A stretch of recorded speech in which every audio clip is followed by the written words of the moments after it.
Hai guys, tampaknya bulan Maret bisa menjadi bulan di mana suku bunga terakhir kali dinaikkan untuk tahun ini. Kita akan melihat apa pendapat dari Aditya Kusno dan ada juga Binance yang mensuspend transfer di dalam USD, berita adopsi di Korea Selatan dan juga Fractal, Fetch, Ethereum, dan Bitcoin. Nama saya Kelvin dan saya menyajikan informasi seputar fundamental, technical, dan on-chain analysis. Klik like dan subscribe untuk mendukung channel saya. Kita akan lihat dulu untuk time frame daily untuk harga Bitcoin di mana daily-nya itu close-nya merah ya teman-teman, tetapi hari ini dimulai dengan hijau. Dia berada di dalam pola ascending broadening wedge yang ada di sini dan sudah 5 hari berturut-turut berada di dalam posisi ke bawah, masih di dalam rentang sideways yang di sini saja, tidak ada perubahan yang terlalu berarti. Akan ada katalis harga ke depannya, di mana minggu depan itu akan ada berita inflasi CPI, dan ini bisa menunjukkan kalau inflasi itu sudah turun. Kalau misalnya sudah turun, maka Bitcoin bisa pump ke atas ya teman-teman, bisa bullish karena dari berita tersebut, dan 25.000 juga bisa tercapai. Kalau kita lihat pergerakan harga sekarang itu, seminggu terakhir ini dalam posisi menurun, itu mirip sekali dengan yang terjadi di bulan Juli 2022, di mana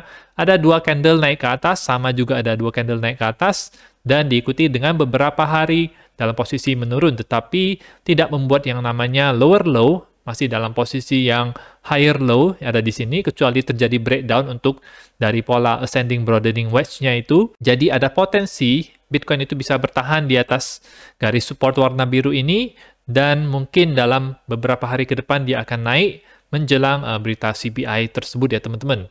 Mirip sekali dengan yang di sini, mungkin juga harganya bisa tembus ke atas daripada 25.000 langsung ke atas.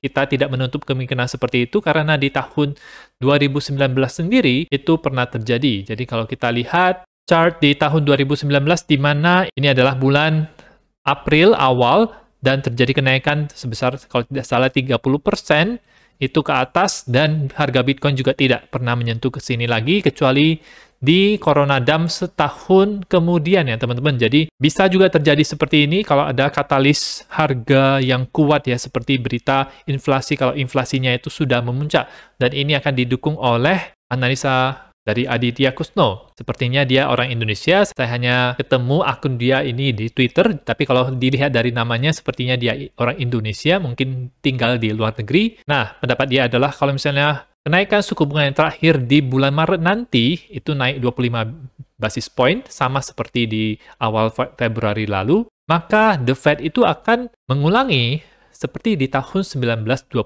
dengan interest di 5%, di mana sekarang itu suku bunga untuk Amerika Serikat itu adalah 4,75%.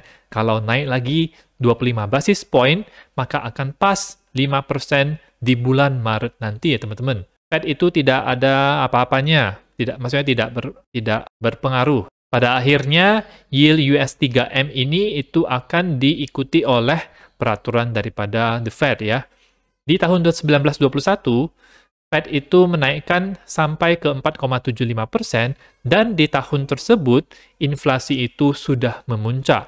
Apakah akan berbeda kali ini? Dan dia mengutip dari pendapat dari Isabel Net, ini apakah bulan Maret itu bisa menjadi bulan terakhir di mana The Fed menaikkan suku bunganya? Ini adalah chart suku bunga yang sekarang-sekarang ini, di mana dia memprediksi kalau suku bunga itu akan memuncak di sekitar Juni 2023 sebesar 4,88%, dan apa yang terjadi setelahnya dari Juni itu setahun setengah dari situ, itu The Fed akan melakukan yang namanya pengurangan suku bunga. Jadi ini merupakan kesempatan bagi kita ya teman-teman, karena ketika terjadi pengurangan suku bunga tersebut, uang yang ditabung itu di bank itu jadi tidak terlalu worth it karena bunganya itu jadi kecil. Kalau bunganya kecil, lebih baik kita ditaruh di saham atau di kripto atau di tempat lainnya yang bisa memberikan return lebih besar dibandingkan dengan taruh di bank. Dan ini adalah prediksi dia bisa terjadi sampai Desember 2024. Dan situasi ini menurut saya itu mirip sekali dengan situasi di tahun 2016-2017, di mana kita itu anggaplah 2023 itu sekarang mirip sekali dengan 2016. Akan ada bull run, pemanasan bull run dulu di tahun ini, kemudian puncaknya itu adalah di tahun 2017. Kalau sekarang berarti tahun 2024 itu adalah puncaknya, akan ada alt season yang besar juga. Dan menurut saya ini adalah kesempatan yang tidak boleh kita miss atau kita sia-siakan ya teman-teman. Return atau cuan yang besar itu adalah ketika kita beli dari bear market, kemudian kita jual di tentu saja di puncak bull market, dan walaupun kita tidak tahu kapan puncak bull market tersebut terjadi ya teman-teman. Tapi yang pasti lebih aman kalau membeli dari bear market ketika harga cenderung sangat rendah untuk sekarang-sekarang ini. Harga Bitcoin juga sangat rendah sekarang-sekarang ini. Jadi saya optimis untuk tahun 2023 ini harga Bitcoin dan kripto juga akan naik ya teman-teman. Ada berita besar juga untuk dari Binance di mana mereka mensuspend transfer bank untuk USD, mata uang USD saja, tidak berpengaruh terhadap yang lainnya, itu mulai di tanggal 8 Februari. Pengumuman ini datang dengan notice 2 hari, di mana ini tidak memberikan efek kepada pengguna Binance.US atau Binance yang khusus untuk Amerika Serikat. Jadi hanya 0,01% pengguna aktif saja yang akan terkena dampaknya. Binance sekarang memiliki tantangan perbankan di Amerika Serikat saat-saat ini karena sebelumnya partner SWIFT transfernya tersebut, Signature Bank, itu bilang di Januari 2021 tidak akan memproses pengguna-pengguna dengan akun bank di bawah 100.000. Jadi hanya di atas 100.000 saja mereka akan memproses efektif tanggal 1 Februari. Binance bilang dia akan mencari partner SWIFT yang baru untuk menyediakan jasa transfer, deposit, dan withdraw USD bisa menggunakan kredit atau debit card ya teman-teman. Jadi sebenarnya ini merupakan langkah yang sedikit mundur untuk Binance, tapi kita tahu sendiri kalau di akhir tahun lalu banyak serangan yang menuju kepada Binance ya teman-teman.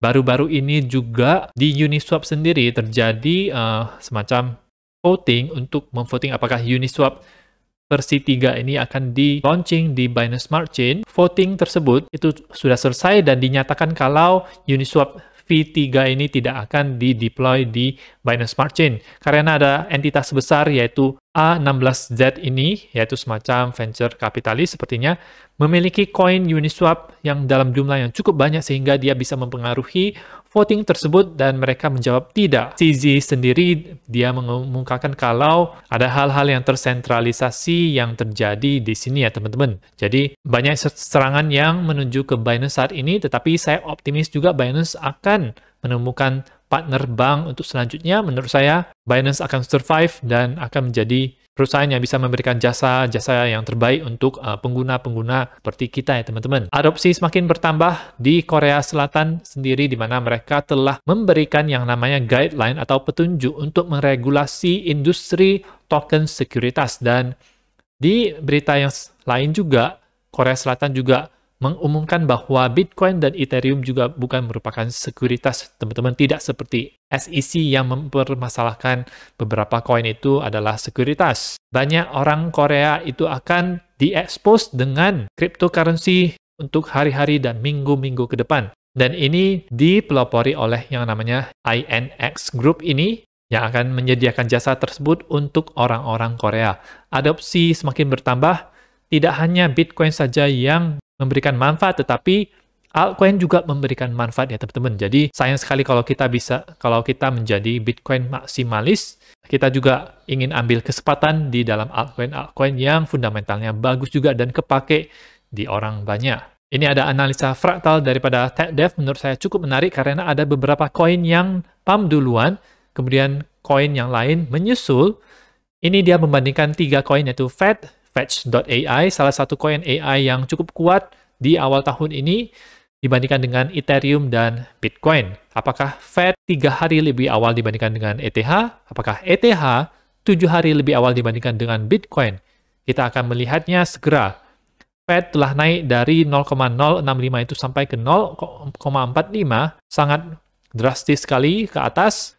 Dan ini mirip sekali dengan ETH yang sekarang ini berada di posisi di sini, siap-siap untuk naik ke atas. Bitcoin sendiri itu dia lebih lagging, lebih lambat dibandingkan yang lainnya, tapi bukan berarti tidak bisa naik ke atas dengan kuat. Dia ada di daerah sini. Jadi yang warna kuning ini ya teman-teman.